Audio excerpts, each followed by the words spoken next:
Hello, ako po si Brillante Mendoza. Panoorin natin si Vicky Osawa sa kanyang Facebook live stream. Ito po si Jacqueline Jose, inaanyayahan ko po na tumutok sa programa ng kaibigan ko si Vicky Osawa. Ang title ay Mag-usap Tayo. Kakausapin nila kayo tungkol sa lahat ng inyong mga problema, hinaing at pinagdaraanan sa buhay. Huwag kayong mag-alala dahil tayo mga Pilipino talaga namang nagdadamayan naman talaga tayo hanggang sa huli. Hindi po kayo nag-iisa. Huwag malungkot, huwag malumbay kasi nandiyan po si Tita Vicky para tulungan po kayo. Abang-abang na programa, Mag-usap Tayo by Vicky Osawa. Dito sa Japan. Kaya sa lahat po ng nanonood, lahat nakikinig, wag po natin kalilimutan. Po sa inyong lahat, ako po si Beverly. Ayan, kung meron po kayong mga problema dito sa Japan, huwag po kayo mag-alala. Hindi po kayo nag-iisa. Ito Rizanay, kasi nandito po si Tita Vicky para tulungan po kayo. Manood lang po kayo ng online program ni Tita Vicky na Mag-usap Tayo. Mga problema at suliranin sa buhay ay hindi nawawala. Tanging kailangan tibay ng puso upang ika'y hindi maging kawawa. Mag-usap tayo at gagaan mga problema mo.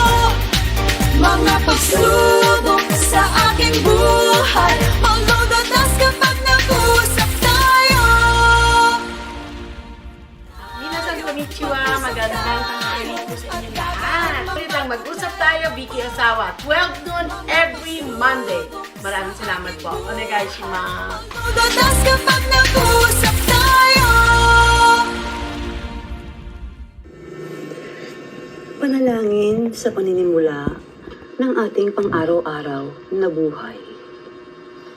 Panginoon, turuan mo kaming maging bukas palad.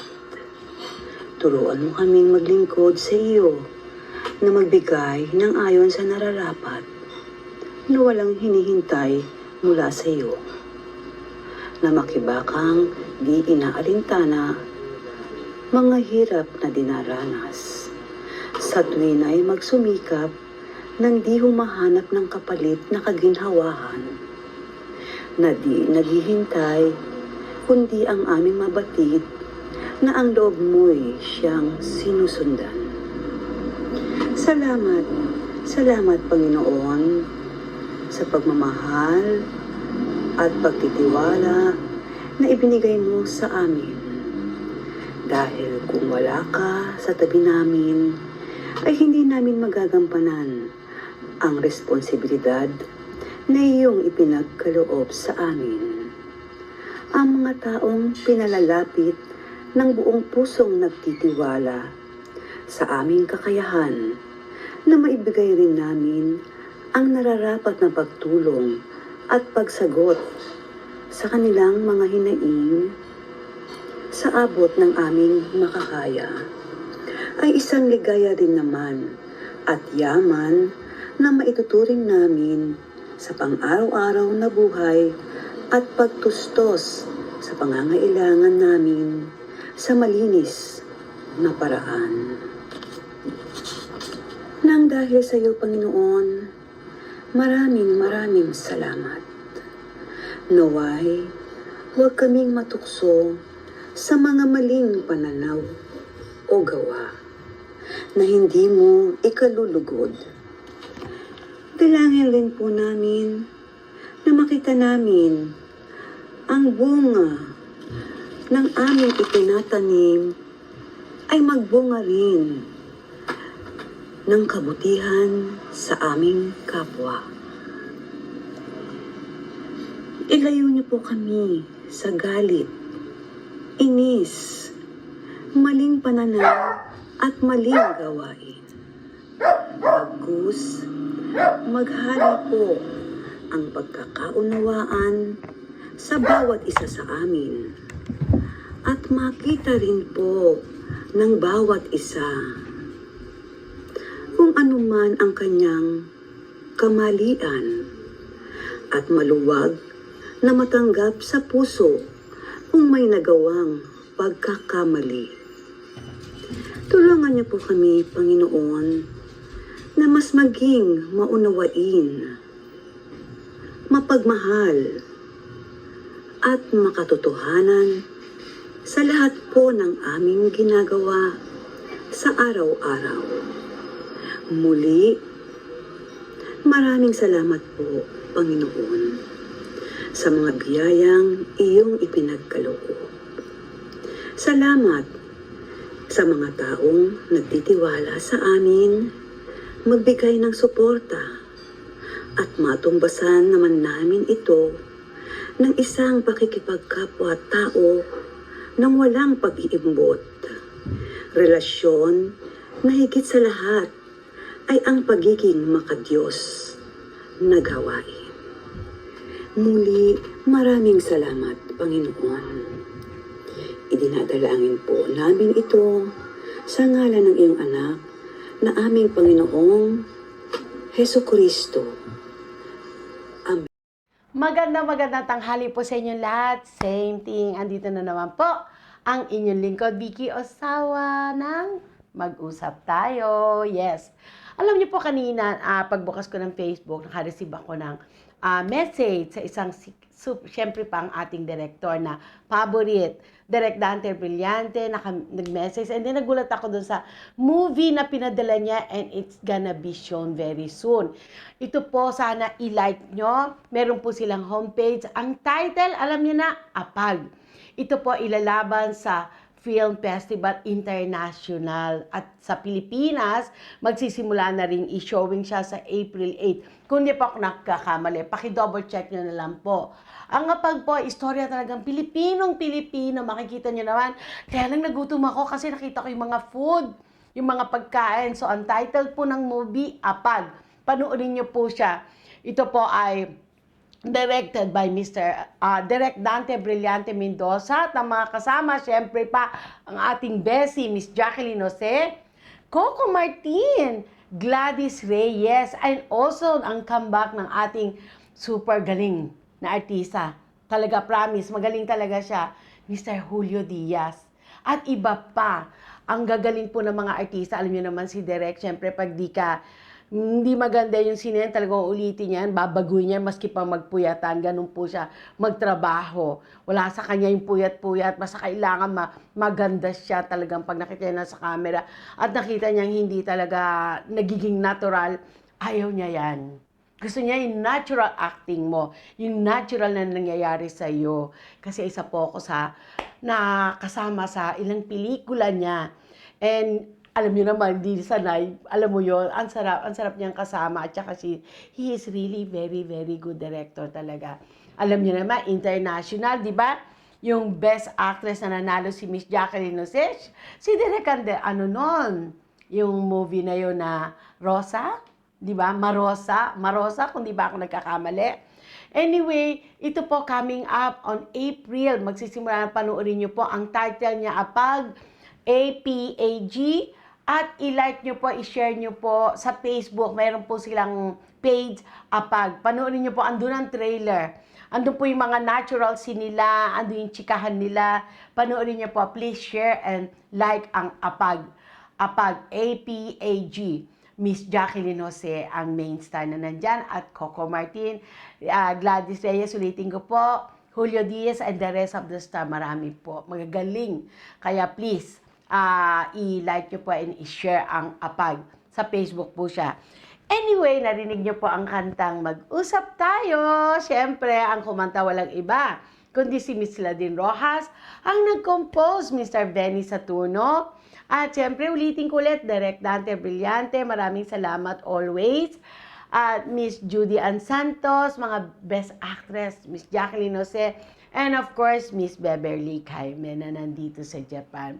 Honto, nandiyan po silang suporta. At marami pa pong mga artista na nagsusuporta sa Mag-usap Tayo. Nandiyan sila, nag-OON. Hindi ko pa lang po na-edit. Marami po, Lisa Lindogan. Andiyan po si Angela Perez. Yan ang mga besi-besi natin. Miss Stella Suarez Jr. Ipapakita ko po sa inyo Sila po yung ating mga besi-besi, and who knows, someday magkaroon po kami ng isang volunteer where I'm not very sure kung mangyari man, God's will po ito. I'm planning for that. So, yan po ang mga besi natin, mga showbiz sa Pilipinas na talagang andyan pa rin sila, mga 70s, 80s na mga tropa. Kumbaga sa anong mga nakasama po natin, Richard Gomez, of course, nakasama natin din siya. We were too young that time. Talaga naman, andyan yung talagang hanggang umaga kami, nag-game, naglalaro. Alam niyo po yung game na Truth or Consequence, kasama ko dyan, kami naglalaro sa room. Naglalaro kami hanggang umaga, nila Richard Gomez, Rolly Quezon, Truth or Consequence. Nakakatuwa ang mga question, mga yes, mga Truth or Consequence, di ba? Ang saya-saya namin noon. Those were the days when we were young. And who knows, someday makasama ko po ulit sila.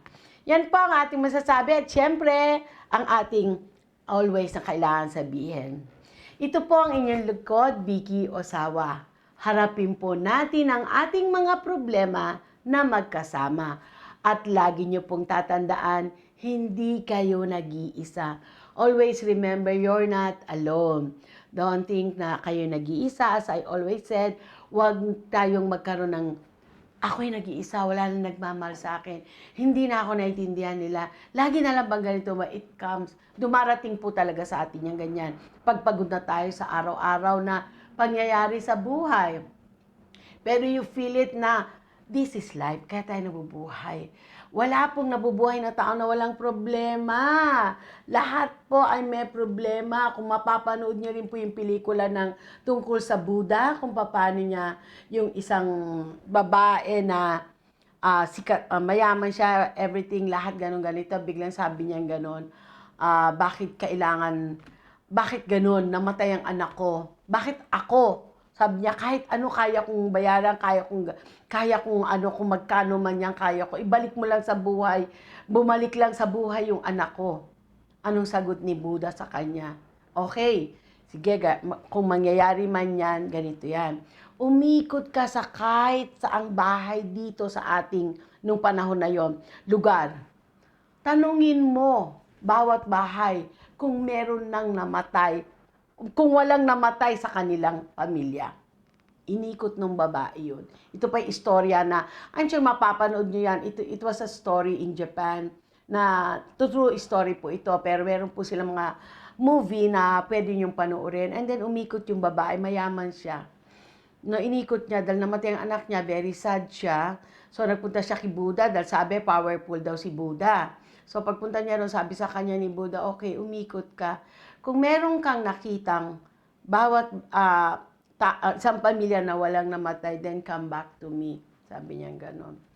Bawat bahay, inikot niya talaga. Pinuntahan niya. Halos lahat may namatay sa pamilya niya. May namatay sa pamilya niya. Kasi ang sa kanya, masakit dahil namatay yung anak niya. Hindi niya matanggap. So yun, ikot siya, nagpagod siya, talagang pinuntahan niya bawat bahay. And then, pagbalik niya kay Buddha, tumahimik siya. At naunawaan niya na hindi lahat ng bagay dito sa mundo ay makukuha mo.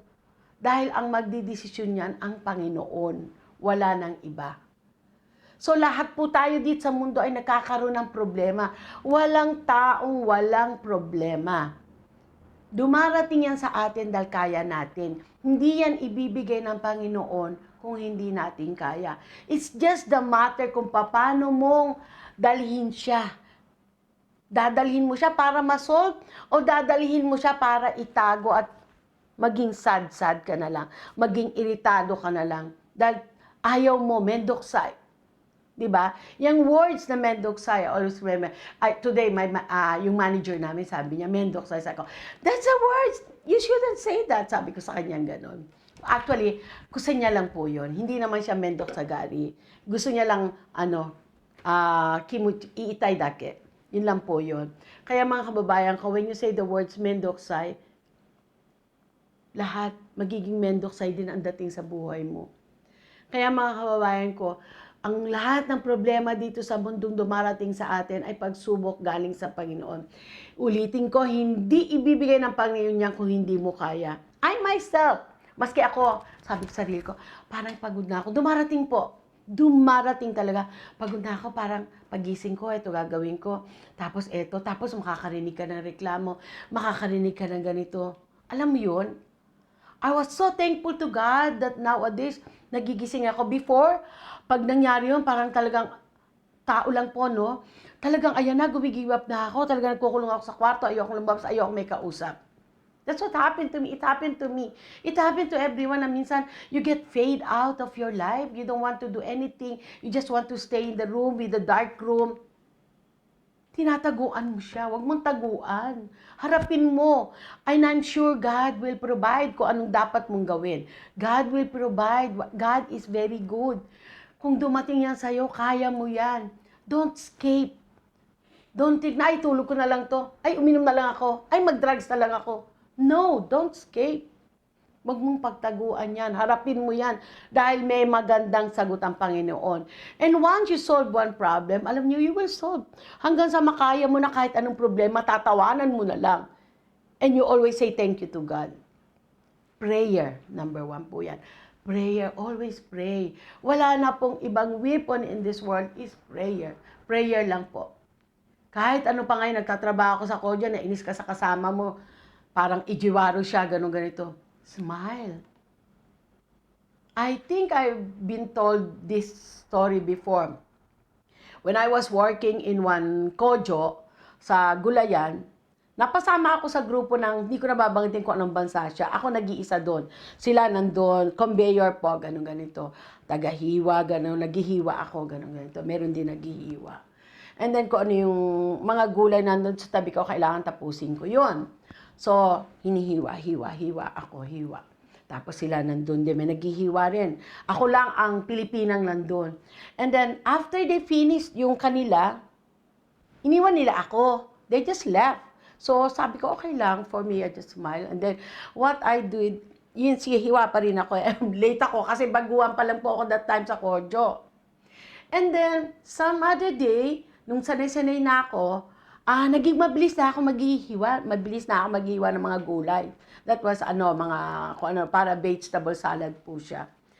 And then, nung nangyari ang eksena na natapos kong maaga, yun dapat gawin ko. You know what I did? Tinulungan ko sila. Tumulong pa rin ako sa mga ginagawa nila. Kumuha pa rin ako ng gagawin ko maski pwede na akong mag-out. I was so thankful to myself and number 1 to God na naging ganun ang isip ko. Naging ganun ang isip ko na kailangan ko tumulong pa rin. I will not leave them.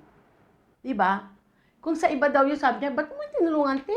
Dapat niwanan mo mga ano yan, ganun-ganun. No. I was so thankful na I clean up myself, na I clean up my mind, my heart, na tumulungan sila. Sabi ko, sana lagi akong ganito, sana lagi akong ganun. Minsan kasi tao lang tayo, di ba? Minsan naiinis ka, ba't ko siya tutulungan? No? But I was so thankful na lately, at my age now, hindi ako nagiging ganun. Kung mangyari man yun, sabi ko, Lord, no, please, change my pag-iisip, change my heart. I don't want this feeling, ginaganon ko po. So mga kababayan ko, tandaan po natin, hindi tayo nag-iisa dito sa mundo. Whatever comes up, problema, saya, lahat, always smile. Always smile and keep praying. Don't stop. So ngayon po, baka humaba na naman ang aking at andyan na naman yung crying lady ko. Pasok na po tayo ngayon sa buhay mo, hawak mo. Onegaishimasu. Paalala, payo at pasasalamat mula sa inyong lingkod, Miss Vicky Ozawa. Ang bawat tao ay may kanya-kanyang desisyon at sariling pananaw sa buhay. Kung nais nating irespeto tayo ng ating kapwa, marapat lamang na simulan natin ito unang-una sa pagbibigay ng respeto sa pananaw at paniniwala sa buhay ng ibang tao. Ang respeto ay inaani mula sa pagtatanim ng mabuting gawa at hindi ito basta-basta na ibibigay lamang. Sa madaling sabi, kung gusto mong respetuhin ka, hindi mo mapipilit ang mga tao na respetuhin ka dahil lang sa gusto mong irespeto kanila. Ang respeto ay ang ating pagtanggap sa kahit sino pa mang kapwa-tao kung sino sila, kahit na iba sila sa iyo o hindi ka man sumasang-ayon sa kanila. Ang respeto natin sa pananaw ng iba ang dapat mangibabaw. Respeto, pagiging mabuting tao at pagiging totoo ang iyong ialay sa iyong kapwa tungo sa mapayapang pamumuhay. At ang pinakaimportante sa lahat ay ang pananampalataya at pagdarasal sa ating Panginoon. Dahil ito ang pinakamalakas nating sandata sa laban ng buhay. At palagi po nating tandaan na ang lahat ng bagay dito sa mundo ay wala tayong pag-aari. Lahat ay hiram lamang pansamantala mula sa ating Panginoon. Ang ating tanging pag-aari lamang ay ang ating pusong malinis na madadala natin hanggang sa huling sandali, tungo sa buhay na masaya at walang hanggan sa piling ng ating Panginoon. Maraming salamat po sa inyong pakikinig sa aking mga isinulat. Naway mag-iwan po ito ng inspirasyon at gabay sa ating buhay. Tanggapin din po ninyo ang aking taos-pusong pasasalamat para po sa walang sawa ninyong suporta sa inyong lingkod. Mag-usap tayo team by Vicky Ozawa. Mga aral ng buhay. Una, kung hindi pa dumarating ang mga bagay na ating hinihintay, huwag mainip. Cool ka lang, darating din yan. Pangalawa, may mga bagay na madaling sabihin, ngunit mahirap gawin. Pangatlo, kung nais, maraming paraan. Kung ayaw, may sandamakmak na dahilan. Pang-apat, ilaan natin ang ating oras sa pagkamit ng ating mga pangarap. Huwag sa tsismis at paninira at pangingialam sa buhay ng iba. Panglima, minsan nabubulag tayo ng mga material na bagay. Kaya gising-gising habang hindi pa huli ang lahat. Pang-anim, kung minsan may mga bagay na hindi natin makuha, pero kailangan lang natin maging positibo. Kung tayo ay bumagsak, subukan nating mag-move on. For sure, everything will be better. Pang-pito, sa bawat taon na lumilipas, tayo ay magpasalamat at ipagpatuloy ang mabuting nasimulan o baguhin naman ang mga hindi kaaya-aya. Kung may mga pangarap tayong nais makamit, pagsumikapan natin. Kung hindi naman natin ito makakamit, huwag sisihin ang sarili o ang ibang tao. Baka hindi pa ito ang tamang panahon. Wika nga, nasa tao ang gawa, nasa Diyos ang awa. Pangwalo, kahit nasan man tayo, hindi natin matatakasan ang mga pagsubok. Pero lagi nating tatandaan na laging nakatingin ang Diyos sa ating ginagawa. Huwag din tayong susuko sa mga suliranin na ito at manatiling positibo sa buhay. Pangsyam, sa pagnenegosyo, importante na hindi lang ang iyong bulsa ang busog, kundi maging ang puso ng iyong mga kliyente. Ang pangsampu, huwag magpanggap. Sa halip, maging tapat para maabot ang mga pangarap. Pang-11, huwag kang madamot magbigay dahil kapalit nito ay biyaya, lalo na kung ito'y taos sa iyong puso. At ang huli, ang mga obligasyon na dapat unahin katulad ng obligasyon sa ating mga anak, asawa at mga mahal sa buhay, bayarin, gastusin sa araw-araw ay hindi dapat pagtaguan o takasan. Ang inyo pong napakinggan ay gabay at inspirasyon sa ating buhay na isinulat mula sa puso at isip ni Miss Vicky Ozawa. Maraming salamat po.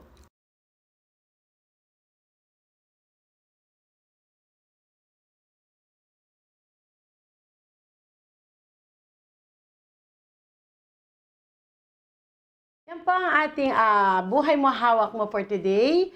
And that is until the end of this month. So, 4 times po ang aming mag-usap tayo na live. So, yan po ang mapapanood nyo. For next month, syempre bago na naman. And also, we're coming up. Andyan na po pala. andyan na po ang aming sa podcast, ang Pinoy Diaries. Mapapakinggan niyo po ang iba't ibang istorya ng ating kabayan at ng taga-ibang bansa, foreign people, sabihin na natin. So, wag po kayong mawawala. Paki-check nyo lang po ang Pinoy Diaries sa Apple Podcast. Onegaishimasu po. Yoroshiku po. And also, syempre, mga istorya, kung halimbawa, kaparis po ngayon, marami na naman tayong ginagawang mga story, pero paunti-unti muna kasi it's 95 stories po yan. Kaya lang 96 talaga ang alam ko, yung pala nadoble ko yung isang istorya, so naging 95 na lang po siya. So meron po kaming English version and Tagalog version. Yan po ay narrate ng ating isa sa team, mag-usap tayo, Miss Bea. Siya po yung sa English, and ako nga meron yung opening na English. Naku, bulol na bulol ako, diba? Hirap na hirap ako basta English. Talagang para sa akin, Tagalog na lang tayo. Pero still, kailangan gawin, so ginawa ko po yun. So, I do hope, medyo bulol-bulol man, naitindihan natin, ano? Onegaishimasu po. Yan po ang sa Apple Podcast, Buhay Mo, Hawak Mo. But the title sa Apple Podcast po, Pinoy Diaries. Ngayon papasok naman tayo sa ating mga bali-balita at mga rules, ilang rules sa Pilipinas. Onegaishimasu. Magandang tanghali po sa inyong lahat. Ito si Vicky. Asang mag-usap tayo ang mga balita sa loob at labas ng Japan. Ito po ay galing sa Pilipinas sa mga regulasyon natin. Ang tanong, may 7-day special leave ba ang mga solo parents? Ito po ang sagot.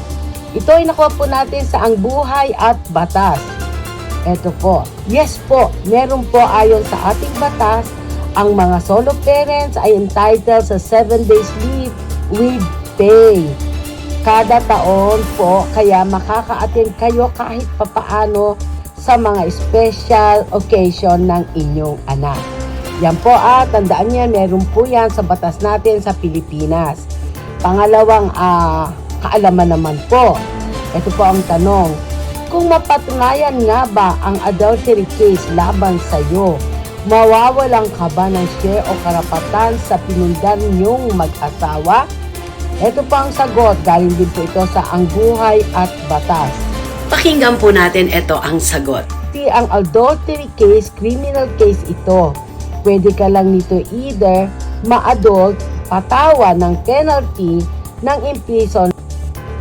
Ganito po pala yun, kaya pakinggan pa po natin. Ang civil case ng legal separation kung saan mapapatunayan o kailangang patunayan na nangaliwa ka. Doon ka lang tatanggalan ng karapatan sa iyong ari-arian o share sa conjugal asset. So, ibig sabihin kung mapapatunayan po ito, talagang inilagay sa kaso at napatunayan na ikaw ay guilty, doon po matatanggal po ang inyong karapatan sa inyong conjugal property. Yan po ang pangalawang kaalaman. Ito po ang pangatlong kaalaman. Ang tanong, ano nga ba ang dying declaration at tinatanggap ba ito bilang evidence sa hukuman? Ito po ay galing kay Atty. Maymay.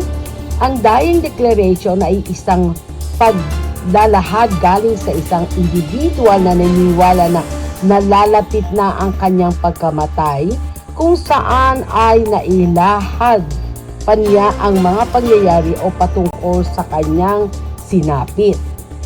Ang dying declaration ay maituturing na hearsay evidence, pagkat ang individual na gumagawa ng paglalahad ay patay na, kung kaya't di na siya maaring maiharap sa hukuman nang sa gayon ay makapatestigo siya at makapaglahad ukol sa kanyang sinapit. Eto pa po, bagamat hearsay ang dying declaration, ay tinatanggap ito bilang matibay na ebidensya sa hukuman, hinggil sa mga kasong kriminal na murder, homicide o parricide, kung saan ang individual na naghahad ng mismong biktima at bago siya bawian ng buhay ay nailahad pa niya ang mga pangyayari ukol sa sinapit niya at nailahad din niya kung sino ang gumawa nito sa kanya. Eto pa po. So sa makatuwid sa kabila ng hindi paghaharap sa hukuman ng nasabing biktima dahil patay na nga siya, ay maaari pa ring magamit ang kanyang dying declaration bilang ebidensya upang sa gayon ay mapanagot ang mga taong gumawa nito sa kanya. Yun po ang tinatawag na dying declaration. Sa ating pong batas, lahat ito sa Pilipinas. Maraming salamat po. Ito po ang mga balita galing sa Team Mag-usap Tayo at sa inyong lugar, Vicky Osawa. Maraming salamat po. Yan po ang ating mga balibalita na tungkol sa conjugal property, no? So, yan po ang rules sa Pilipinas yan, hindi po sa Japan yan.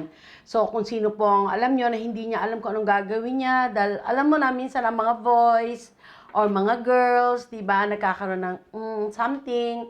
So, yan po ang rule sa Pilipinas kung di po natin alam. Actually, kung may lawyer naman kayo, sasabihin naman po lahat yan.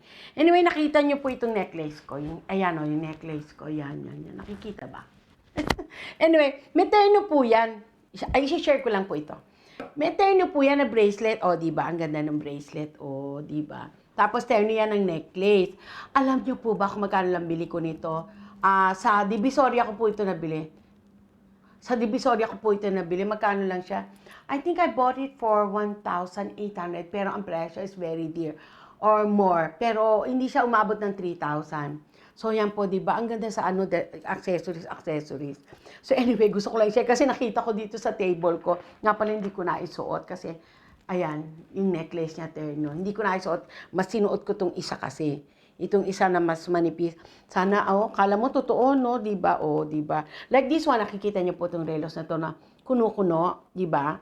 Mga sa Divisoria po, promise, pumunta kayo ron. Kaya lang kung bibili po kayo sa Divisoria, tandaan nyo, dapat marunong kayong tumawad. Dahil kung hindi, ay naku, ang presyo, very dear din. Magugulat ka, parang hindi ka rin bumili sa Divisoria. Kasi kung di ka tatawad, di ka nagdi-Divisoria, diba? Yung bibili mo kagad, usually yung mga nagtitinda, shoganay kumbaga sa minsan talagang malalaman mo ito kung makakaisa. Anyway, yun po yun. Kaya kung gusto yung mamili ng mga accessories, lalo na kung nag-work kayo na kailangan medyo gorgeous kayo, nasa Divisoria po. Nakalimutan ko lang yung pangalan nung mall. Pero doon po ako, pag bumuwi po ako hanggat maaari, nagpunta akong Divisoria. Kaya yung mga accessories niya karamihan sa Divisoria. Meron din naman po rito sa Japan sa mga recycle, magaganda. Minsan mabibili mo lang 300 yan. 330 yan, kasama na yung tax, di ba? So, ikot-ikot lang po, save money para yung mga extra money magkaroon and then mamasyal kasama ang pamilya. Di po ba? Kasi kung di misasave, wala kang panggastos para sa pamilya, although limited naman, Yan po ang ating masasabi at ng mga balita. At nakita niyo po ba yung nangyari sa isang kababayan natin sa Pilipinas na na-offload? Hindi naman pala siya na-offload, yung kakilala ko pala yung na-offload. Anyway, isang kababayan po natin na pabalik na siya sa bansang hindi ko na i-mention. I'm sure medyo kumakalat siya ngayon sa ating Facebook dahil pumasok siya sa Instagram at sinabi niya yung problema niya tungkol sa immigration na hindi siya nakasakay. Hindi naman daw siya i-upload nung kinukuha siya ng airline na para sumakay na dahil kailangan na umalis yung aeroplano. And ang nangyari, pagdating niya naman doon sa counter ng pintuan, wala na, paalis na yung aeroplano. So ang mga problema daw, tiningnan daw siya ng graduation, kung anumang graduation or picture, hiningan siya ng book na nag-graduate siya. Bibit-bitin mo ba naman yun sa immigration? Di ba? Hindi naman. Anyway, kung ano pong bisang punta niya, baka yun naman, may nakita rin na ang immigration, pero still, iniimbestigahan naman po ngayon sa immigration mga ganyang problema. So, yung mga kababayan kong na-upload, make sure na kumpleto kayo sa mga document at mga total may cellphone ko kayo, kailangan picturean nyo na, no? Wag po basta babiyahe, alamin yung mabuti. And usually, hanggang ngayon ata po, mingi pa rin ng affidavit of support. So, make sure whether hingi nila o hindi, maigi na yung kompleto kayo sa mga document. Sa mga mabiyahe sa Pilipinas, lalo na yung mga pamilya yung na turista, nabigyan ng visa rito sa Japan, and then first time babiyahe, blah, blah, blah. Hanggat maaari po, kompletuhin nyo ang documents, ang showing na kung anong relasyon, kung bakit pupunta, lahat po yan kailangan merong ipakita, no? Para hindi po tayo magkaroon ng offload. Anyway, yan po yung isang nabasa ko kanina sa Facebook na nagre-react siya, and in-action na naman po ng immigration ngayon yan. And also, ngayon naman po tayo sa ating osusumi! Diba? Ito po. Nakita niyo po ito. Diba? Campbell siya. So, meaning to say, Campbell siya, kala mo isang flavor lang. No. Dalawang flavor po siya. Isang corn at isang, how do you say that? Clam chowder. Clam chowder, right? And you know how much is the price is? For 36 na piraso po siyang ganyan. 36 the, how many? 36 pack. 36 packs po siya yan. So, dalawang flavor po siya. Isang clam chowder, which is this one, at isa naman pong corn soup. Clam chowder soup at corn soup. Yan po. Yan. O, kita nyo ha, yan. Libre sende ng Campbell's, yan. Ito po yung corn soup. At ito naman yung clam chowder, yan po. Alam niyo kung magkano ang presyo niya? For 36 pack, pag binili niyo siya sa Amazon, medyo mataas siya. Will cost you 2,320. Kasama na po ang tax. Pero, nabili ko po siya sa Costco. Nabili ko siya sa Costco, since na membership doon, 2,289 yen sa Costco. So, medyo may konting diferensya lang naman siya. Pero still, alam mo yun, yung maliit na yun, lumalaki yung halagang yun. So, kung kayo mga Costco member, eto po, susumi ko siya. Okay, ipapahinga ko na muna itong lalagyan na to na 36 pack. Eto po yan. Ginawa ko na siya. So, naging soup na siya. At kaya lang ako, mahilig akong maggawa-gawa ng technique sarili on my own. Pinagsama ko po siya. So, sa ganito, sa dalawang ganito, ang ginamit ko po, 6 na ganito sa kaldero. So, ilang kaming kakain? 5, pero marami pa rin sobra. Dahil, yan po. Ayan na siya. Pinagsama, hindi lahat ha. Nakuha ko dahil naggawa ako ng para sa 6 na tao. 6 na taong, yun po ang lunch namin ngayon na soup. Ito yan. So, ako naman, another idea na ginawa ko po, eto, makikita nyo po itong crispy onion. Yan po yung crispy onion. Nakikita nyo po. Kitang-kita ba? Mieru yan eh. Crispy onion po yan. Ayan. Ayan na po yung soup. So, ang gagawin ko, kinamay ko na. Lalagyan ko po siya nitong konti. O, di ba? Bongga siya. O. And then, kakainin. Iinumin pala. Haluin ko siya. Ayan na po siya. Very sticky po siya. O, tagyan nyo. Kain na. Harap. Ang sarap. No? Naku, hindi naman ako magsalita. Yan po. Yan po yun. Ito po yan, mga kababayan ko, sa bimili na kayo sa either Costco or sa Amazon, pwede kayo magtanomo, mag-order. Alam niyo, bala ko, pag uwi ko ng Pinas, magdadala ko sa families. Sa pamilya ko. Nako, nabubulunan ata ako. So, yan po. Eto, para sa pamilya ko, magdadala ako. Ang sarap talaga niya. Sa Costco po ito nabibili at sa Amazon. Pwede kayong umorder. Teka, isa na lang.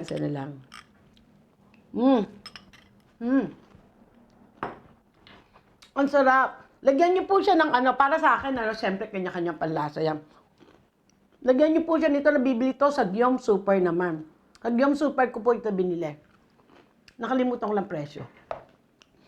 Anyway, sa Gyom Super, masarap siya, may crispy. Kesa yung plain mo lang iinumin yung soup. Masarap siya, as in. Talaga, osusumi po talaga. Minasang kate. Honto ni oishi. Honto osusume. Pag uwi sa Pilipinas, mga pauwi sa Pilipinas, bigay sa pamilya, sa father, alam niya sa mga lolas, di ba? Kasi kailangan nila ng ganito. Mga ganyan soup. So, yan po ang ating osusume. Ngayon naman po, alam niyo naman, maraming DV na tinatawag dito. Ayan, nako. Yung kasi, Noodles. Sorry po. Ang takaw ko kasi, wow, sugoy. Sugoy. Hindi ko man sinabi kay Mr. Darte, he's preparing already a water for me. My goodness, thank you so much. Sasareta. Pero hindi. Hindi naman ganun kagrabe kasi dumadaldal kasi ako. Once you eat kasi dapat di ka dadaldal, di ba? Pag nasa bibig mo man. Pero honto ni kati ko dasay, honto oishi desu, osusume desu. Ngayon papasok na tayo sa ating one-on-one. Yes. Oh my God. Nagkamali ako. Mali-mali na naman. Wala na naman ako sa sarili ko dahil napasarap yung kain ko. Pasok po tayo sa ating commercial bago ang one-on-one. Onegaishimasu.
Okay, okay. Yan na po, na-late ako. Sorry. Okay, kausap ko po kasi ang team. Anyway, yan po ang ating commercial at huwag niyong kalimutan ang aming Netflix. Magbabago na po kami ng lagyan ng Netflix. Magiging ganito na po. Wow! Nagawa niya kagad. Ang galing naman ito. Ayan po. Magbabago na pa. Oh my God! He made it! Sample lang po ito kasi dumating yung sample na lalagyan. Ang Netflix po namin magiging ganito na po ang lalagyan niya. For the meantime, ubusin muna po namin yung mga bote kasi nag-shiritan ako ng mga bote. Next week po may mga bagong luto na Netflix. So, huwag niyo pong kalimutan kung gusto niyo umorder now na po. At magkakaroon po kami ng special offer. Abangan niyo po. Kasi ubusin po namin yung aming mga bote-bote and then magkakaroon po kami ng special and malalaman nyo po this week kung ano yung special na ibibigay namin sa Netflix na nakabote dahil hindi na po kami gagawa ng Netflix na nakabote. Ito na po magiging lalagyan ng Netflix. Ne? Onegaishimasu po Netflix at sa mga translation, ticketing, etc. Andito lang po ang Mag-usap Tayo. Pasok po kayo sa FB page. Mag-usap Tayo by Vicky Ozawa. Onegaishimasu po. Yoroshiku po. Yan po. Ngayon po, totoo na ito. Right, manager? I'm not wrong, right? Deja vu. Okay, kanina kasi puro ako sa sarili ko. Wala na naman sa sarili. Pag nagluto ka talaga na maaga yung katawan mo, parang naamoy mo pa yung niluto mong baboy. Nagprito po kasi ako nagawa ako ng tusino ngayon. Tusino po ang ulam namin, tsaka ham steak. O, diba? Anyway, tsaka salad. And then the soup. Yung kanina pong ususuming sinabi kong soup, yung po ang aming lunch for today. Yan po ang ating masabi. And this time, pasok na po tayo sa isang ating kababayan na DV ng kanyang asawa dito sa Japan. Pakinggan po natin kung paano niya sinurvive ang sarili niya. So mga kababayan ko, kabali sinabi ko, hindi po tayo nag-iisa dito sa mundo. Panoorin po natin ang one-on-one na dati na po namin ipinalabas ito. Marami pa rin po nagtatanong kung anong dapat gawin at para gisingin ang sarili natin once it happens to you. Nabugbog po siya ng asawa niyang Hapon. Onegaishimasu. Isang kababayan po natin nagsalita tungkol sa relasyon niya sa kanyang asawang Hapon na tiniis niya for how many After years. na makilala mo siya sa Facebook, yung isang kababayan nating Pilipina. Ayun, bali, pinasok ko siya ng trabaho. Tapos, wala siyang bahay. So, tinulungan pa namin siya ng asawa ko para umalis siya dun sa kinakasama niya na isang Chinese na inagaw niya rin dun sa asawa. Oh my God. So, ngayon, siyempre, ang akin na naman makatulong. Tinulungan ko siya na magkaroon ng bahay dun mismo sa tabi ng bahay ko kasi walang down payment. So, sabi ko, pansamantala, bibigyan kita ng kung wala na akong ibang hinangad. Wala na akong ibang hinangad kundi magpakamatay. Kaya lang iniisip ko may bata ako. Tapos sa dami ng tinulungan ko, walang pumunta sa bahay. Siguro baka hindi nila alam na ganun ay nangyari sa akin. Kaya lang merong isang kaibigan na pumunta sa bahay. Tapos na yung sitwasyon ko, sabi niya, bumangon ka, lumabang ka. Tapos parang hindi na kasi ako nanonood ng TV, wala akong kinakausap. Parang nagkikater kasi ako sa mga concert eh. Pero nung nangyari sa akin, sobrang depressed. May ultimo magprito, magluto, wala na. Parang hindi na kasi gumagana yung utak ko eh. Kumbaga parang tulog na lang ako ng tulog. Ano-anong ginawa sa'yo ng husband mo na talagang very... Nung time na yon yung asawa ko, umuwi lang sa bahay para lang... Sinabi niya nagdalawang trabaho siya. Pero totally hindi na siya masyadong umuwi doon. Ano mo nalaman? Ano mo nalaman na silang dalawa na? Ano yan eh, kumbaga kailangan ko ng ebidensya eh. Kumbaga... Parang ayoko naman ng puro hinala lang. Kasi siyempre sobrang pagmamahal ko sa asawa ko. Parang nagpupunta ako sa trabaho niya para mapatunayan kung nagtatrabaho. Kanya lang, nung nasa bahay na ako, kailangan kasi magpakatatag para sa kasi walang mag-aasikaso. Pero humingi ako ng tulong na kunin na nila yung anak ko kahit ng city or kahit sa ampunan. Kesa naman katabi ko siya, hindi ko na siya masyadong nakakalagaan. Kasi gusto ng utak, gusto ng katawan kong gumala, pero yung utak ko, wala na. Yung pakiramdam na parang nabubuhay ako ng... Parang hindi ko mapaliwanag eh, parang nabubuhay ako ng wala lang. Parang tapos hanggang sa, ayun. So, nung nalaman mo na silang dalawa? Hindi, yung tulog lang ako ng tulog. Parang tulog ako nun eh. Tapos parang bigla akong bumangon. Tapos diretso ako sa may pintuan. Paglabas ko, yun nga, nagulat ako. Dumaan yung asawa ko sa harapan ng mansion namin. Tapos nakita ko pumasok dun sa bahay ng babae. Madaling araw yun. Mula nung sabi ko, mananahimik na muna ako. Tapos yung babae, lumipat na ng bahay na hindi sinabi ng asawa ko sa akin. Nilipat siya ng asawa ko. Tapos parang umaayon talaga yung Diyos sa akin kasi nung sinabi ng anak ko pumunta tayo sa park lang, kumbaga parang nagkulong ako ng ganong katagal sa isang madilim na kwarto, dalawang taon. Nung nakakita ko ng liwanag, sinilip ko yun eh. Parang, sige, try kong lumabas. Nung lumabas ako kasama ng anak ko, medyo nakakapaglakad-lakad na ako. Parang medyo na-exercise na yung katawan ko. Dinala ko ng anak ko sa coin. Tapos parang naisip ko, bakit yung mga bata naglalaro? Saan ba ginagamit tong pera? Bakit kailangan pang maligo? Ba't kailangan? Parang alam mo yung mga... Lahat may question mark? Oo, bakit ganito? Bakit ang mga tao nagtatrabaho? Para saan ba yung pera? Kasi totally gumana na talaga yung utak ko. Tapos hanggang sa yung anak ko lang ang karamay ko nung that time na yun. Ang anak ko siguro mga 4 years old lang yun. Kasama ko siyang naglalakad. Hanggang sa napapansin ko, kakalakad namin. Hindi ko alam bakit dito ako palagi napapadapad sa Nishikawa Gucci, Itatoda. Bakit laging dito ako dinadala ng mga paa ko sa Nishikawaguchi. Anong meron dito? Yung pala, itong lugar na to ang magpapabago sa akin. Okay. Tapos ngayon, hindi, basta naglalakad lang ako. Tapos ngayon, natatakot akong lumabas kasi baka hindi na ako makauwi sa bahay. Okay. Kasi nga, yung anak ko lang ang kasama ko. Hanggang sa merong isang matagal nakakilala kong Hapon na binisita ko sa bahay. Nagulat siya na ganun yung sitwasyon ko. Tapos umiiyak ako, parang sa Shibura ako nakakita ng tao. Tapos sabi niya, ano ba nangyari? Ikwento mo sa akin. Kaya bali, mga 1 buwan natulog ako sa truck. Doon ako. Kasama mo yung bata? Hindi. Ngayon, yung anak mo, pag pumapasok yung asawa ko sa trabaho, binabalik ako yung anak ko. Pero ang lagi ko sasabi sa kanya na gagawa ko ng paraan. Ilalayo kita rito, bibigyan kita ng magandang buhay. Kumbaga, kakayanin natin to. Kasi, sabi ko sa sarili ko, hindi ako mabubuhay nang wala yung asawa ko.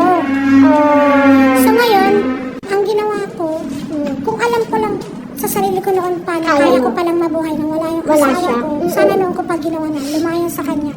Kasi meron siyang 12 years na pananakit eh. Anong ginagawa niyang pananakit sa'yo? Bugbog talaga. Wow! Hindi ka lumalaban talaga. Nung that time, hindi pa ako marunong mag-Nihongo eh. Kasi ayaw pa, kumbaga, gusto ko sabihin yung galit ko. Hindi ko masasabi gawa ng ano lang. Hindi ako, ngayon, nakakapagsalita na ako ng Japanese. Saka ngayon kasi, ang mga kaibigan ko puro mga Hapon na sa dami ng mga Pilipina ng loko sa akin. Sorry, ang nangyari ngayon, yung asawa mo at saka yung tinulungang Pilipina ang magkasama na. Tapos ngayon, gumawa pa sila ng kwento. Ito pa, ang inaano ko. Gusto ko rin siyang i-demanda eh, kasi that time na yon, sinira din ng babae yung utak ng anak ko. Wow. Lagi niyang sinasabihan to na hindi ka anak ng papa mo. Iba ang tatay mo, hindi ka anak ng papa mo. Ganun. Parang yung... Binrainwash niya yung utak ng anak ko. Para bang nahalo yung bata na torture yung utak niya. Tapos nung sinabi ng Hapon na kaibigan ko na tutulungan kita, una, tinuruan niya ako sa City Hall, pangalawa sa abogado, hanggang sa napag-desisyonan ko na maglikom ng mga ebidensya. Napatunayan ko kasi niloko ka ng asawa ko na. Sabi niya, ano siya yung Jiko Hasang, yung blacklist. Blacklist. Pinayaran ko pa yung abogado na alam mo talaga. Pero hindi pala siya blacklist. Tapos nung ang alam ko na cellphone na ginagamit ng asawa ko is 4. Ang sabi niya, hinuli ko lang sa sinabi ko, 5 ba yung cellphone mo? Sabi niya 4 lang, tara punta tayo ng AU shop. Pag sinabing 4, magtago ka, papatayin kita mo. Bubog kita. Kaya yung AU shop, sinabing 4 lang. Kaya doon mismo sa loob ng AU shop, binugbog niya ako. Talagang, binaigan niya ako. Anday lang ako? Tapos ngayon, hanggang sa nung tumakbo ko, nung nandun kami sa sasakyan, sabi niya magtago ka, papatayin kita. Hindi ko malaman, alam mo yung pakiramdam na kinakabahan ako, hindi ko malaman kung saan ako susuot. Tumakbo ko dun sa bahay na kaibigan kong tinulungan na inaakala kong tutulungan na. Yung pala, magkasabot pala sila ng asawa mo. Kumbaga parang sabi ko, bakit ganito? Yun yung time na nagda-doubt ka sa kanya. And then sinabi mo nga tungkol sa cellphone. And then sinabi niya, pag nalaman, pag totoo talagang 4, bubugbugin kita. Pero hindi pala 4. Hindi mo naman pala 4. Kinausap ka niya. Tapos, hindi, ang nagturo kasi sa akin ng yung babae, try mo kaya yung asawa mo na, na tanongin siya kung 5 ang cellphone niya, try mo lang. Eh, sabi nung sinabi ko sa asawa ko na, ilan ba ang cellphone mo? 5 ba? 4 lang. Pag napatunayan ko na 4 lang, magtago ka, papatayin kita. Kumbaga, yung babae ang may utos sa akin kasi nga, humina na nga yung utak ko. Kumbaga, parang sumusunod-sunod lang ako sa kanyang datay. So ngayon, ang sitwasyon mo, nakalabas ka na sa kanya ngayon. Nakalabas na ako sa kanya. And then, tinutulungan ka na ng gobyerno ng Japan. Gobyerno ng Japan. Tapos, and then, may sarili na kayong tirahan ngayon. May sarili na kaming tirahan. Pero, anong ma-share mo sa mga kababayan natin pag nagkaroon ng ganyan sitwasyon, binubugbog, huwag na nilang patagalin. Wag na nilang patagalin kasi yung iba kasi natatakot eh. Sabi nga nila, hindi ka naman kayang buhayin ng pagmamahal eh. Kumbaga, doon yung siyempre mahal ko yung asawa ko, tiniis ko lahat yung 12 years na pambabugbog niya. Kanya lang, dumating yung time na napagod ako. Tsaka natakot kasi ako that time na yun. Wala akong alam, hindi ko alam kung paano ko ipapasok yung anak ko sa school, yung mga lahat-lahat. Pero ngayong nakayanan ko, nalampasan ko, nagkaroon ako ng tiwala sa sarili ko. Hanggat hindi mo gagawin mag-isa sa sarili mo yung mga bagay na, kumbaga, so ang ibig mong sabihin, kailangan tayo mga Pilipina talaga matuto sa mga bagay-bagay. Matuto sa mga bagay-bagay at matutong tayo yung gumawa. Huwag natin iasa sa asawang Hapon. Kasi, meron kasi yung mga Hapon na nagsasabi na, hindi ka magugawin pag wala ako kasi bobo ka. Pero, hanggang sa huli, pinakita ko sa asawa ko yung casing ko niya, yung sa tax. Alam kasi ng asawa ko, ultimo sa mga birth certificate, hindi ako marunong kumuha. Pero nung tinulungan ako ng Hapon, hanggang sa huli, pinakita ko sa asawa ko na nakasakaso ko yung tax refund niya. Dito, bakit, mula to hanggang dito, binabay ko to hanggang sa Skip City. Kumbaga nakapag-refund na, kumbaga may dumating na nakampukin yung kumagkano yung mababawing pera. Pero, kumbaga hanggang sa huli, bago ko siya nilayasan, kumbaga sabi ko sa sarili ko, aalis ako sa bahay ng asawa ko. Isang maliit na bag lang na marumi pa. Ang dala ko, passport lang Eliad at yung bostecho lang ng anak ko ang dinala ko. The rest, wala akong ibang dinala. Tapos, meron akong konting pera dahil nag-aarbaito ako. Sabi ko, ang natutunan ko, pag wala kang pera, wala kang pwedeng magawa eh. Kaya kinakailangan talaga magtabi ka ng sarili mo. Sa sarili mo. Hindi asa kasama. Kung anong mangyari, meron kang dudukutin. Hindi mo kailangan tiisin yung pambubugbog ng asawa mo dahil lang wala kang pera. Kailangan talaga na mga babae rito sa Japan mag-iipon ng pera para sa sarili nila. Para at least wag umasa sa kasama. Wag umasa. Pagka alam mo, kaya mo lang din naman gawin yung isang bagay, ikaw na ang gumawa. At least, magkakaroon ka ng tiwala sa sarili mo. Tapos nung lumayas ako sa asawa ko, pumunta ako dito. Ewan ko, natira ako dyan sa may weekly mansion. 6,800 ang isang araw. Kumbaga mabait lang talaga ang Diyos sa akin kasi lahat ng mga kaibigan ko na tumalikod sa akin. Meron naman dumating na isang talaga. May pumalit na mga bagong kaibigan pero hindi pa yung binigay ng Diyos. Kasi sabi ko, bakit nasa na yung mga kaibigan ko na tinulungan ko noon? Nasa na yung mga pinautang kong pera na wala naman akong kinuwang passport o kahit na ano, basta tumulong lang. Nasa na kayong lahat? Bakit ngayon nung dumating yung time na ganito sa buhay ko, puro mga bagong tao lahat, parang kayo po. Kumbaga nakilala ko kayo na dyan lang. Kumbaga, ang pinakamagandang kwento na nangyari sa buhay ko nung sumalta ako dito sa Nishikawaguchi. Ang pera ko na lang kasi ang bayad sa isang weekly mansion, 6,800. Pag mag-e-extend ka ng kinabukasan, kailangan gabi pa lang bibigay mo na. Eh, huling bayad na lang ng, yung perang hawak ko dito, pang isang araw na lang. So, ang nangyari, galing kami ng anak ko sa abogado ko. Tapos, parang disgrasya, bitbit ko yung maleta pagkagaling sa abogado. Meron diyang barbecue sa station. Sabi ko sa anak ko, gustong-gusto kumain ng barbecue. Sabi ng anak ko, wag na mama, wala ka naman ng pera. Doon na lang tayo sa hotel umuwi. Kung ano lang may pagkain doon, yun na lang ang kainin. Ngayon sabi ko, isang barbecue lang. Hanggang sa meron ako nakila. Sabi, sige. Nung nandun ako sa may barbecuehan, hindi ko alam kung sino-sino yung mga taong nandun, kung ano ba, kung yakuza ba yun, o wala na akong nararamdaman takot eh. Basta, nagulat na lang ako, kinakausap nila anak ko, binibigyan nila ng pagkain. Tapos ngayon sabi ko, sa bagong salta lang ako kako dito. Tapos, dyan ako sa stay, kaya lang ang mahal-mahal. May isang Japanese na babae na nagsabi ng okay lang ba yung oras mo, sandali lang may tatawagan ako. So ngayon may tinawagan siya, yun nga yung matandang ang pangalan, matawagan niya. Ngayon, ang Sabiling Mansion, yung isa doon, hindi walang tao. Actually, nag-aampon din ako ng mga homeless. Kung gusto mong tirahan mo hanggang sa makahanap ka ng sarili mong matitiran kasi nakaka sa anak mo. Nakilala ko lang sa barbecuehan. Kasi hindi na ako tumanggi kasi Yan po ang isang kababayan natin na nagkaroon ng experience dito sa Japan na alam niyo yun, minsan kasi pag lalo na sa kotoba nagkakaroon ng problema ang mag-asawa. Pero yung case niya talagang, I think marunong na siyang mag-Nihongo but still nagkaroon ng misunderstanding. At ang masakit pa nito, kapwa Pilipina, very sad ano, very sad na yun nga, binetray din siya, di ba? Nagulat na lang siya na yung pala yun na sila na yun. So anyway, buti na lang salamat sa Panginoon at nagising daw siya dahil for how many months? Nakakulong lang daw siya sa kwarto. Hindi, ayaw niya ng liwanag, ayaw niya ng kung ano. Ayun, nagkaroon siya ng something na talagang ayaw niya na makakita ng tao. Parang nagkaroon siya ng hate nagkaroon siya ng self-pity talaga at takot. Kaya buti na lang, salamat sa Panginoon, nung na-meet ko po siya, talagang genki na siya, masaya na siya. Tapos yun nga, willing siya, sige po, i-share nyo, sige po, interview nyo ako, gano'n. Kaya yan po, pinarinig ko sa inyo. Although, pangalawa na po namin palabas ito tungkol sa kanya. Pangatlo na po. It's been a year nung nilabas namin unang-una, and then last year, and then this year po. So, mga kababayan ko, tandaan po natin, kahit anong problema, wag po nating sarilinin, ilabas po natin. Daldamol na sinasarilin natin yan, nagiging hate, nagkakaroon ka ng hate sa mundo dahil meron kang nakatanim pa sa damdamin mo eh.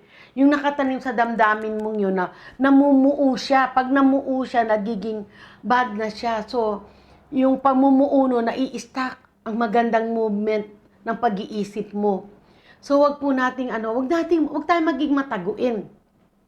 Ilabas natin. Hindi naman tayo nangiistorba, and that's very important. At kung nakaistorbo man po tayo, mag-sorry tayo, humingi po tayo ng pasalamat, di ba? Humingi tayo ng pasalamat, di ba? Hindi yung natulungan ka na nga, wala ka man lang pasalamat. Niho. Kung hindi magawa ng isa sa pamilya mo, edi ikaw ang gumawa, di ba? Yun po yun. Dumarating talaga ang pagsubok sa mundo. Pero I don't believe in things na, lalo na para sa pamilya mo, na hindi mo i-share ang nangyari sa'yo para yung pamilya mo be aware of na hindi na nila gawin yung ganong mangyari sa kanila. Kasi kung hindi mo na i-share minsan, kapares natin, kung hindi mo naman nakita sa balita, hindi mo naman malalaman, di ba? So, nagiging aware ka. Di ba? Kung hindi mo nalaman yung rules na yon, hindi mo alam. Hindi ka magiging aware. So, ganun din po ang pananaw ko. Kung ang pamilya natin nagkaroon ng problema, i-share natin. Why not? I-share natin sa pamilya natin. Although, ayaw mo kasi baka maraming kuro-kuro. Pero ikaw naman ang magdidesisyon eh. Maski anong daming kuro-kuro ng iyong pamilya, ng kaibigan, ng asawa, ikaw pa rin ang magdidesisyon sa buhay mo. Hindi ang kapatid mo. Maski sabihin mo pang pinadadalang ka ng pera ng kapatid mo from abroad, ikaw pa rin ang pwedeng masisi sa sarili mong gawa kung ano nangyari sa'yo. Di ba? Huwag nating ialagay sa sarili natin, ay, wag na, mapag-uusapan tayo. Ay, wag na, nakakahiya. No. The more you open your heart, the more you ilabas mo yan, okay lang. Although, may mga sensitive na bagay na minsan ayaw mo nang ilabas, that's fine. Pero kung halimbawa ka para sa mga problema, I was so thankful kasi meron pong isang kababayan tayo na tumawag, yun nga, merong nangyari sa kanyang nanay sa Pilipinas, hindi ko na po babanggitin, and she doesn't know what to do. And she was crying and she was telling me na kasi hindi na po ako nagpapadala ng pera sa pamilya ko kasi every time magpadala ako, lagi na lang may kulang. Ako naman po, magkano lang ang sweldo ko sa Japan? 8 lapad. 3 po ang anak namin ng asawa ko. Ang asawa ko, magkano lang ang kita. Kaya hindi ko na rin po inaasahan. Ngayon nagkaroon ng problema sa Pilipinas, hindi ko naman po hawak ang rules ng Pilipinas. Kaya nagtanong po ako sa team mag-usap tayo. So yun, yung mga bagay na yun, di ba? It's so good na, yun nga po, nakita niya raw mag-usap tayo, umiyak siya, ganito po kasi nangyayari, ganito. Ilabas mo yan. There's nothing to be ashamed. Kung hindi mo mailabas sa tao, manalangin ka sa Panginoon, isa rin yan. Although minsan talagang, ay hindi na, ayoko na. Kung kaya mo, gawin mo. Kung halimbawa, isolve mo yung problema on your own, kung ayaw mo talagang makaistorbo. Minsan ganun. Pero ako po kasi may attitude ako na talaga, pag may something happening, sinishare ko po kagad. I'm not sharing it na tulungan mo ako. I'm not sharing it na kaawaan mo ako. I'm sharing it for the sake na sana wag mangyari sa'yo. I'm sharing the things na sana wag mangyari sa'yo. Kung nangyari sa akin, okay lang, na-solve ko na siya, gagawa ko siya ng paraan. Pero I'm not telling this na maawa ka sa akin, na tulungan mo ako. Siguro kung talagang hindi ko kaya, I will be asking a favor. I will say, tulungan mo naman ako, talagang hindi ko kaya. Paki naman kasi ganito nararamdaman ko. So yung mga sikreto, may mga time na kailangan maging sikreto na tayo. Hindi naman lahat, sabi nga nila. Totoo po yun. Pero I was so thankful to myself. Sabihin ko po, I don't have a secret. No? There are some sensitive things na kailangan, itikim ko bibig ko, mas kinalaman ko na. Dadaling ko na yan hanggang hukay. Yung mga ganong bagay. Pero another thing with your family to be a secret and you be ashamed, hindi mo sila tinatrato as family. Di ba? When you say family, blood is thicker than water, sabi nga nila. You have to share. And if you're living to the person that you've been a friend, you don't need to keep it in your heart kung ano man nangyayari. You have to be honest. Nasa isang bubong kayo for how many years magkakilala kayo. Yung pala meron kang dinaramdam sa dibdib mo. Hindi mo sinasabi sa kanya dahil ayaw mo, maingay siya, makulit siya, whatever it is. Pero bakit di mo i-share sa kanya? Kapares po ng sinasabi ko, parang ang problema kasi minsan, parang faucet yan eh. Faucet yan. Nagka-problema ka, tinaguan mo. Okay, pagtatago mo, nakalusot na naman. Nagka-problema ka na naman, tinaguan mo na naman. Nakalusot ka na naman. So, anong mangyayari? Kala mo ba nakalusot ka? No! You're putting yourself na lalong bumaba ka. You're putting yourself na hindi gumanang maayos ang pag-iisip mo at ang puso mo. Kasi, alam mong dumating sa iyo yung ganong pagsubok, tinataguan mo. Alam mong may ginawa kang ganito, tinataguan mo. No, you have to face the fact. You have to face the fact, face the reality. Kung dumating sa iyo yung ganong problema, huwag mong pagtaguan, harapin mo. At kung ano man ang pangyayari, sabihin mo. Especially when it comes to money. Diyan po nasusubukan ng tao sa pera. Maski 5, kailangan i-report mo, sabihin mo. And if you really need the money, just tell them. Siguro naman hindi magiging kuripot o hindi magiging hindi mapagbigay kung alam naman niyang you're worth it na matulungan. Kasi hindi niya naman basta napulot lang yung pere. Pinagpagura niya rin yun eh, di ba? So yan po, yung mga ganong something this week na naisip ko o na i-share na bigay ng Panginoon na there are times na you need to be secret, but not all.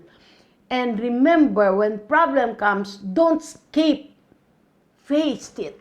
Gawan mo ng paraan. Manalangin ka sa Panginoon, dahil tutulungan ka na pa may sagot yan. Hindi maring walang sagot. Kahit anong question dito sa mundo, may sagot yan. Hindi mo lang hinanap, hindi mo lang winork out. Kung winork out mo yan, may maganda yan. And always put in your mind, kung alam mo nagiging negatibo ka, i-positive mo, i-positive mo. And look into the mirror, look at yourself. Am I lying to this person? Not only to the person, once you lie, you're not lying to that person, you're not lying to your family, you're lying to God, and you're lying to yourself. Number 1 yan. You're lying to yourself. Sarili mo. Sa sarili mo, ikaw nagsisinungaling. Hindi sa ibang tao, hindi sa nanay mo. Sa sarili mo. Kaya I was so thankful na those feelings na nararamdaman ko lately, not only lately, since I started of course, meeting my husband, I turned up to be very different person in a way na meron pa rin, siyempre, pag-iinit ng ulo, as tao lang po tayo. But I was so thankful lately na I always ask God if I'm feeling not good or naiinis ako, bakit gano'n? Hindi niya naman dapat gawin sa akin yun. Alam ko naman kung ano nangyari. Bakit kailangan niya magsinungaling sa akin? Alam mo yun? May ginawa ba akong gano'n?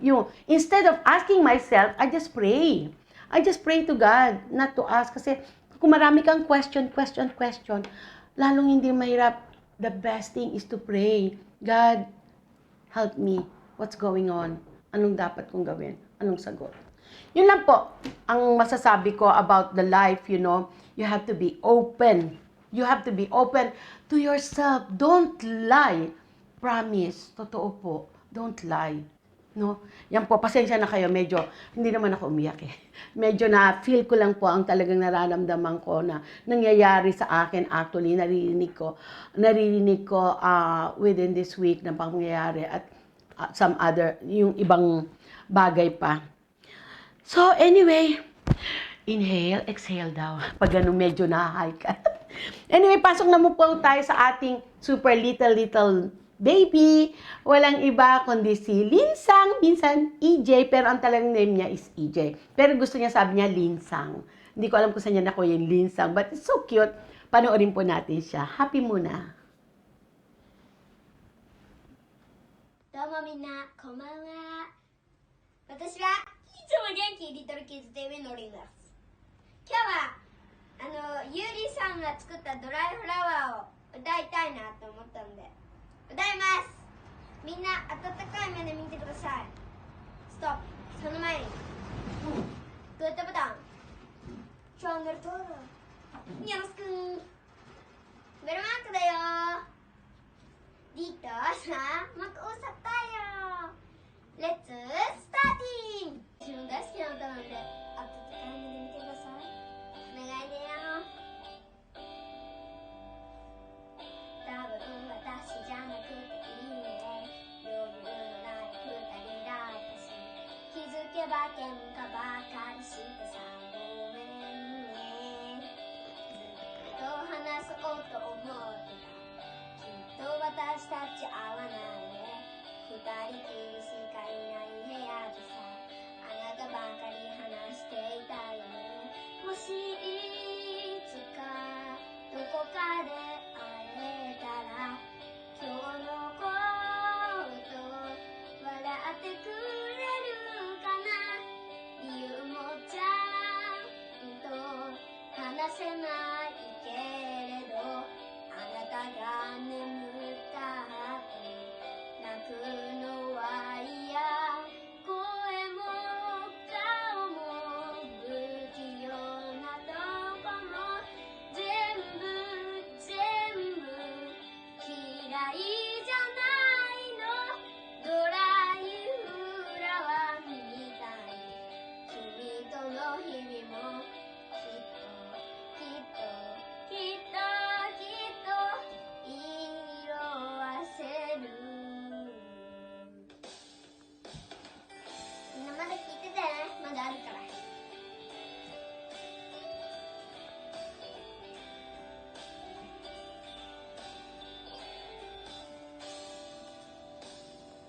多分君じゃなくてよかった。もう泣かされることもない。Hello po! Ako po si EJ. Dito sa Mag-usap Tayo. どうも皆さん、こんばんは。リトルキッズミのリネです。今日は奈良早々を歌います。夏川りみさんですね、作ったのが。じゃあ歌っていきましょう。結構ね、これ難しいんですよ。すっごい綺麗な歌で歌わないとなんかキモくなる。本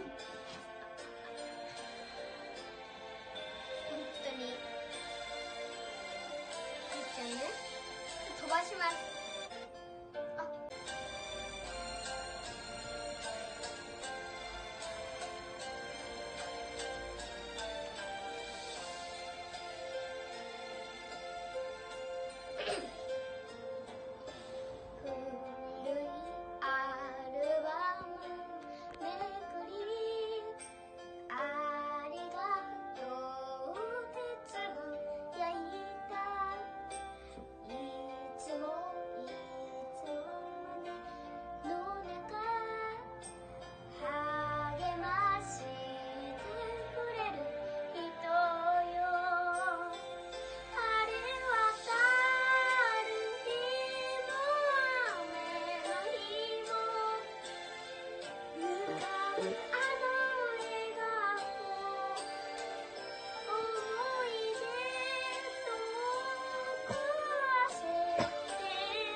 ですけど、私はなんかもう長いので1個目だけ歌いました。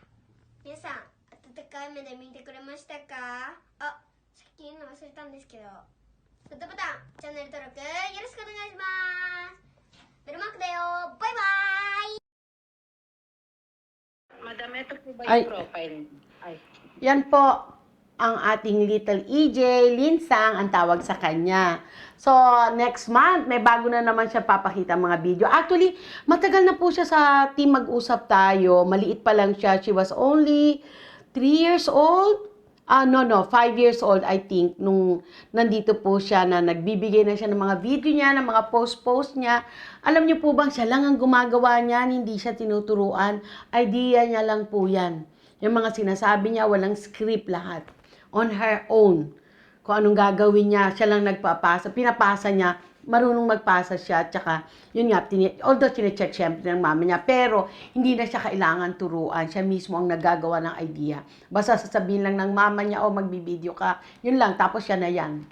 Diba? Kung meron kayong mga ganyang anak, andito lang po ang FB page, mag-usap tayo, Vicky Osawa. PM nyo lang po kami, and who knows, madiscover ang bata. Dahil marami po tayong mga ka-showbiz, baka madiscover ang inyong anak. Onegaishimasu po. Ngayon po, dito na tayo sa ating Q&A. Right, manager? Okay. Ito po, papasok po sa atin ang ating team, mag-usap tayo. Okay. Manager, can you close up the camera a little bit with me? I think, no, closer here. Me. Yes, yes. Okay. I didn't know that it's far. I'm sorry. Okay. Pasok po tayo sa mga Q&A ngayon na sasagutin ng inyong lingkod. Okay. Miss Hussein, ready na po kayo? Yes, good morning, Miss Vicky. Ready na po ang ating mga katanungan sa araw na ito. Okay. Pasok po tayo. Anong unang katanungan, Miss Hussein? Ito po ang unang katanungan. Hello po, Ma'am Vicky. Tanong ko po sana kung eligibility ko po ba kukuhanin ng anak ko? Need pa po ba ng aking letter na dahilan kung ba't ko po siya kukunin? Yun lamang po. Okay, yes, of course po. Kailangan po iyon, ma'am. Kailangan po ng letter, reason. Reason letter na kung bakit niya kayo kukunin at mga documents nyo. Ang tanong po ko naman, ito po ba'y kukunin ng under ang sponsor ang husband nyo? Or on your own? Iba po ang mga documents niyan, just make sure. I'm sure alam nyo, pero itong tanong nyo po, yes po, kailangan ng well-explained bakit nyo kukunin ang anak nyo. Yun po ang ating masasagot. Okay, anong pangalawang question? Ang katanungan po, ito po. Ma'am, nag-apply po ako ng renew ng visa ko as Engineer Specialist in Humanities, International Services, noong February 24. Okay. Hanggang ngayon po, hindi pa dumarating yung Hagaki. Uuwi po ako ng March 17. Ang balik ko po rito sa Japan ay April 7 na. Ang expired po ng visa ko, April 10. Number 1, ang ask ko po, makakabalik pa ba ako ng Japan? Number 2, ma'am, in case dumating yung Hagaki ko sa apartment ko na wala po ako, pwede po bang pagbalik ko na lang i-claim sa immigration? Number 3, days po bang expired ang Hagaki o hanggang kailan siya pwedeng i-claim sa immigration? Okay. Number 4, yung unang renew ko po, lawyer po ang nag-process ng visa ko. Ngayon po, ako na po ang nag-renew ng visa ko. Okay naman po, rating na lang po ng Hagaki. Mahal po kasi ang bayad sa lawyer, kaya ako po ang nag-ayos ng visa ko. Yes. Naman po, maraming salamat po. Sana mabigyan niyo po ako ng advice o pwede ko pong gawin.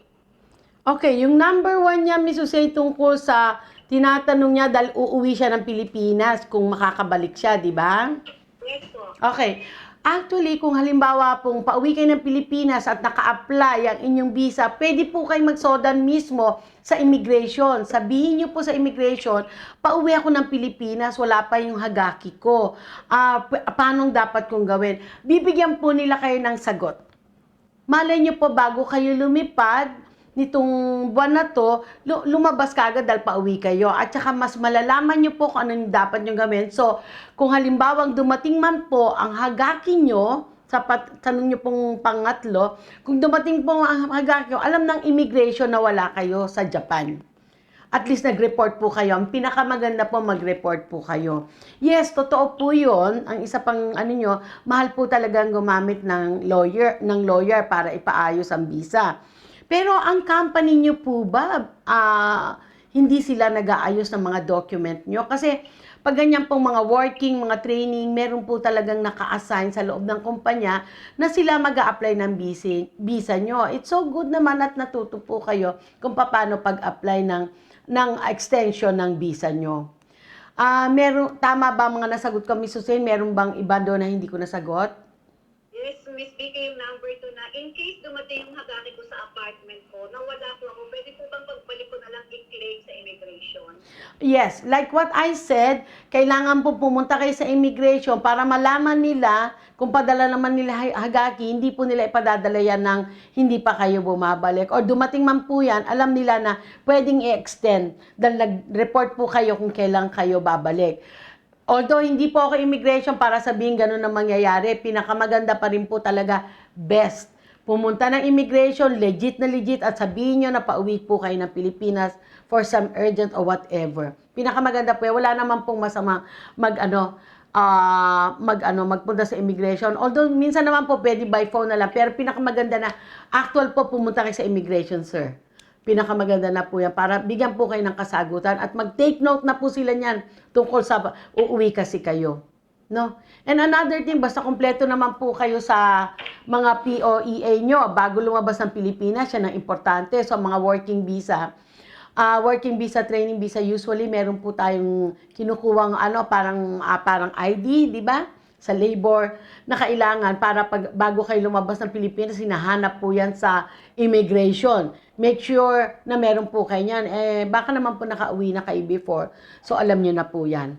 Although hindi nyo po naitanong, pero in advance lang po sinabi ko sa inyo. Okay, Ms. Hussein, anong pangatlo? Yes.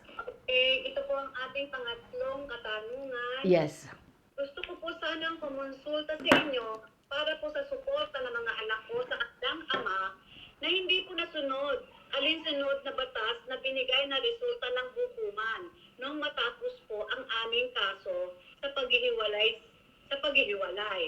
na sa akin mapupunta ang kustodiya ng mga bata at dapat na itong suportahan kada buwan.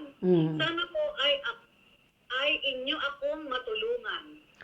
Okay. Since nagkaroon po kayo ng saiban sa hukuman, bumaba po yung ganong result sa hukuman, kailangan po kung sino yung naging lawyer nyo, mag-report po kayo sa kanya. Sabihin nyo, hindi nasusunod yung bumabang sagot ng hukuman kung anong dapat gawin, kung anong naging rules. Simple lang po yan, pumunta lang po kayo sa dating lawyer nyo. Pwede po yan, or either kung saan yung hukuman, pwede po kung wala kayong lawyer, or yung lawyer hindi nyo makontak, whatever, pumunta po kayo dun sa hukuman, tapos sabihin nyo po yung case nyo kung anong dapat nyo gawin. Yun lang po ang masasabi ko, pinakamaganda na yan. Maski hindi na po kayo magsodan sa amin, ang masasagot ko po, number 1, hanapin nyo yung lawyer nyo, sabihin nyo hindi sinusunod ng husband nyo yung bumaba sa desisyon ng korte. Kung hindi nyo mahanap yung lawyer nyo, punta po kayo sa hukuman, dali nyo yung documents kung saan pinal yung case nyo, dahil kailangan po lang, dapat kompleto po. Yun po ang ating masasabi. Any other question? Meron tayo extra, no? Meron tayong last question. Yes. Ma'am Vicky, may konting tanong lang po ako. Yes. Halimbawa po na-offload sa immigration sa airport, kasi hinanapan ng affidavit of support. May visa naman po. Yes. Nowadays po mga kababayan ko, ilan na rin po sa mga kababayan natin na offload dahil wala silang affidavit of support. So papuntang Japan po yan, tama? So kailangan po talaga ngayon ng affidavit of support at para makakuha kayo, pupunta po kayo kung taga Tokyo side kayo, punta kayo sa Philippine Embassy, but you need to double check the rules. Kung kailangan magkumuha muna kayo ng appointment, no? Kailangan po ng affidavit of support. Isa po yan sa kinakailangan ng immigration sa Pilipinas. Maski nanay mo nga minsan, hanapan din ng affidavit of support or kapatid mo, kung sino man. Kailangan po ng affidavit. Kumuha na lang po. Kung ano po yung nakalagay, nung na-offload kayo, nakalagay naman po, nagbibigay po ang immigration. Ito ang dapat kompletuhin mo, nakalagay yun dun, di ba? And then, pag nakompleto mo na, if I were you, kapares po ng ilang kababayan natin, pumunta ka sa main office, pakita mo na offload ako, ito po nakompleto ko na, ito po ba okay na? Or either sa immigration mismo sa Pilipinas, kaya sa departure, kaya lang po sabi nga nila hindi sila makakontak doon. Pwede po, hindi ko alam kung paano access po mismo sa departure area. Pwede po kayong magtanong or either pumunta po kayo sa main office kasi sabihin nyo, ito lang po ang hiningi sa akin, sa tingin nyo po okay na. And then kung sino yung nakausap niyong officer, make sure na alamin niyo yung pangalan para pag sakay nyo po, sabihin nyo, pakita nyo po. Pero kung, basta kumpletin nyo po yung kung ano nakalagay sa binigay po sa inyo ng immigration nung na-offload kayo. Marami pong na-offload no, nakakasad nga. Kapalit kaninang opening ko, di ba? Hindi naman siya offload, kaya lang sa daming question, hindi siya nakasakay ng eroplano. Yes, Miss Hussein, maraming salamat sa iyo. Okay na tayo sa mga question, ano? Yes po. Okay. Maraming salamat, Miss Hussein. And onegaishimasu. Ngayon papasok naman tayo sa ating Q&A. Q&A. Wala ako sa sarili ko. Ano ba yan? Wala ako sa sarili ko ngayon. Hindi ko alam kasi iniisip ko sa showbiz na naman ako. Joke. I was surprised kasi sabi ko nga, kaya ko ulit mag-showbiz, ha? Ito po ang ating quote of the day. Hindi mo dapat pagtawanan ang nangyari sa ibang tao. Bagos, suportahan. Malay mo someday, andun ka rin sa same situation na nangyari sa kanya. Totoo po yun. Minsan may mga tao na imbis na suportahan, lalong dinadown, di ba? No, dapat suportahan natin yan. Hindi yung basta na lang natin Although tawanan natin kung halimbawa iba sinasabi. Joke. Anyway, yun pang ating quote of the day. Ulitin ko po. Hindi mo dapat pagtawanan ang nangyari sa ibang tao. Bagos, suporta. Kung suportahan po natin, malay mo someday andun ka rin sa same situation. Totoo po yan. Hindi mo alam. Ang mundo umiikot lang yan. Kaya be careful. Huwag tayong basta, ganito. No. Hindi natin alam, baka mapunta rin tayo sa ganun sitwasyon. At dun mo malalaman kung bakit siya nagkaganon. Okay po, maraming salamat sa inyong lahat. At syempre, sa team Mag-usap Tayo, honto ni arigato gozaimashita. Kung babanggitin ko, napakarami na po namin. O, diba? Pero marami ring nawawala. Anyway, andyan po ang team Mag-usap Tayo. Ang ating manager, Mr. James, si Mr. Daito, etc. Honto ni arigato gozaimashita. And syempre pa, for my last word, wala nang iba kung hindi. May we all live with love, peace, and harmony. Arigatou gozaimashita. Thank you po. Bye! Mga problema at suliranin sa buhay ay hindi nawawala. Tanging kailangan tibay ng puso upang ika'y hindi maging kawawa. Mag-usap tayo at gagaan mga problema mo. Mga pagsubok sa aking buhay, maglulutas kapag nag-usap tayo.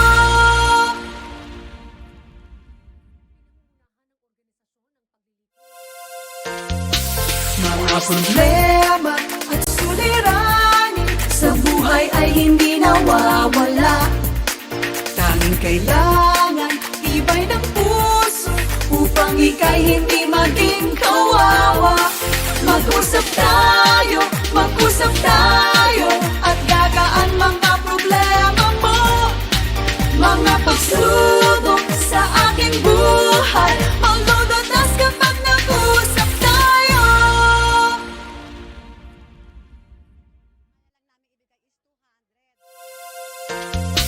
Mga problema at suliranin sa buhay ay hindi nawawala. Tanging kailangan tibay ng puso upang ika'y hindi maging kawawa. Mag-usap tayo at gagaan mga problema mo. Mga pagsubok